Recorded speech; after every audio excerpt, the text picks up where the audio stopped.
स्कंदपुराण सौभाग्य तीर्थों की महिमा और अर्जुन इंद्र के साथ सूर्य प्रतिमा की प्राप्ति और अवंती में उसके स्थापना और उसके दर्शन का महात्म्य।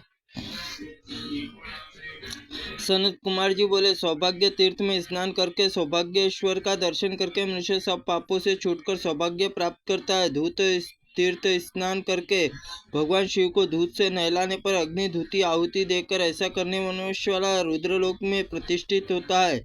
देवताओं दैत्य से बंधित योगेश्वर देवी पूजन करके मनुष्य सब पापों से शुद्ध हो जाता है, परम उत्तम भोगों को प्राप्त करता है। श्रृंखा व्रत तीर्थ में स्नान करके सब पापों से छूटकर धन धान्य और संपन्न होकर निर्मल कुल जन्म शुद्धोदर तीर्थ में चतुर्थी मुक्ति स्नान करके मनुष्य सुरेश्वर शिव का दर्शन करके मोक्ष प्रदान कर लेता है। इसमें अवंती पन्नतेश्वर नामक प्रसिद्ध भगवान महेश्वर के दर्शन करके मनुष्य गंध पुष्प धूप और दीप और मनोरथ उपचार भाव भक्ति से उनकी विविध पूजा करके उनके वंश का नाश नहीं होता। ऐसे अंत में शिवलोक को जाता है।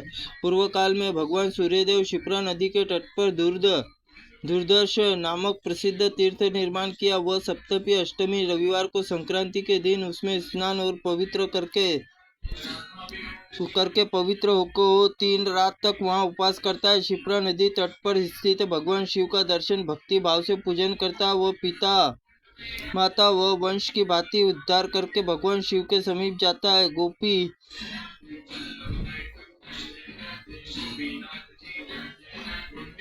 गोपींद्र नामक से प्रसिद्ध जो तीर्थ है उसमें स्नान करके मनुष्य इंद्र के तुल्य पराक्रमी होता है, स्वर्गलोक प्राप्त करता है। उस तीर्थ में कभी मृत्यु प्राप्त नहीं होती, वह पूर्ण भूतल पर जन्म नहीं लेता। गंगा तीर्थ में श्रेष्ठ शुक्ला दशमी को स्नान करने पर मनुष्य विशेष फल प्राप्त करता है। जो मनुष्य गंगा तीर्थ स्नान में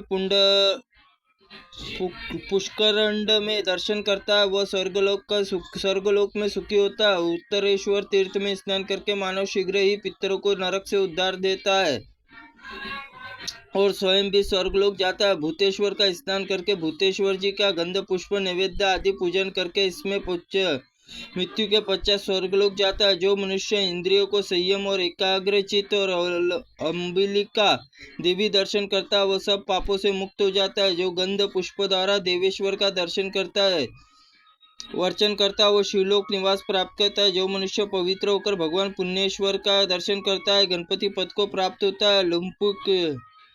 लंपेश्वर तीर्थ में स्नान करके महेश्वर की भली भांति पूजा करके नरक नहीं जाता, स्वर्गलोक पूजित होकर स्थवीर विनायक तीर्थ में स्नान करके गंध पुष्प मोक्ष और सामग्री गणेश जी की पूजा करता है, मृत्यु के पश्चात शिवलोक जाता है। जो विद्वान मानव नव नदी में समीप गंध पुष्प आदि पार्वती पूजन करता है सौभाग्य भागी होता है। प्रयाग तीर्थ में स्नान करके प्रयागेश्वर का दर्शन करके सब लोकों को लांघ कर भगवान शिवलोक की प्रतिष्ठा पाता है। पूर्व काल में भगवान नारायण इसी पृथ्वी पर श्री कृष्ण अर्जुन के रूप में अवतार लिया था। श्री कृष्ण अवतार के उद्देश्य था कि अर्जुन को किसी अन्य हेतु प्रकट हुए थे।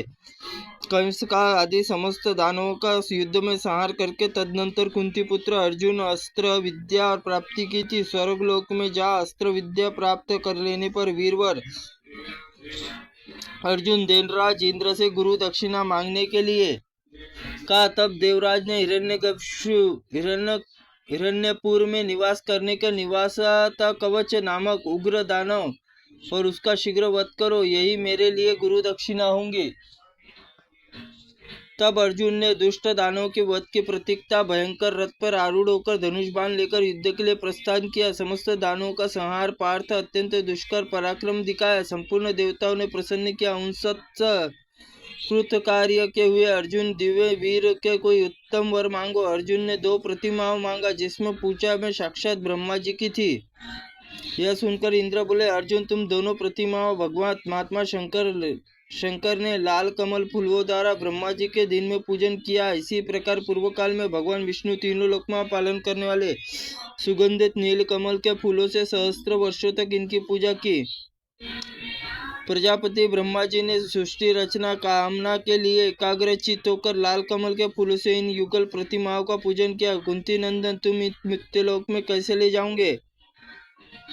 इन प्रतिमाओं के तो बिना तो यह स्वर्गलोक में तिनके के तुल्य हो जाएगा।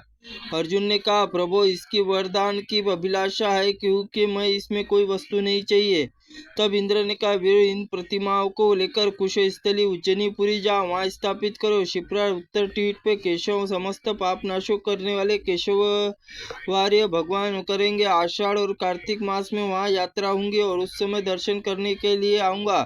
मेरे साथ पवन, मेघ और बिजलियां भी होंगी। उसमें लक्षण से युक्त देवराज इंद्र आ गए और मैं ब्रह्मा आदि देवता को पूजित भगवान सूर्य नमस्कार करके पुनः लौट जाऊंगा। ऐसा कहकर इंद्र अर्जुन के साथ दोनों प्रतिमाएं दे दी और उनके पुत्र के साथ मत्स्य लोग भेज दिया। और देवर्षि नारद भगवान श्री कृष्ण को बुलाने पर लिए द्वारका गए और वहां पर इंद्र रहस्य युक्त वचन सुनाकर कहा, श्री कृष्ण आप कुशस्थली चल लिए। विश्वकर्मा द्वारा बनाई गई परिजात निर्मित युगल प्रतिमाओं का पूजन कीजिए। इंद्र हुए दोनों प्रतिमाओं आप तथा अर्जुन के लिए भेंट की है।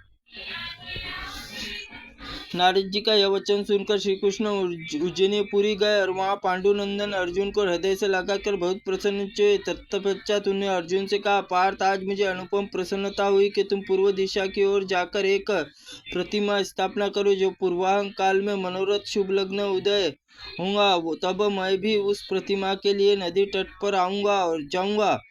जब मेरा शंख बजे उस समय तुम सूर्यदेव की स्थापना करो।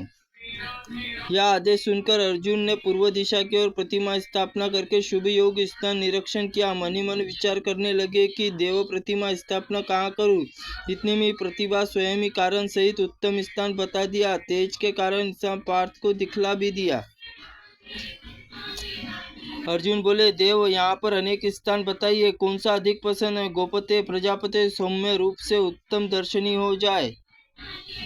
त्रुटिपूर्ण वाक्य के लिए भगवंत आप हमें क्षमा करें। ओम स्कंद पुराणाय नमः। ओम नमः शिवाय नमः।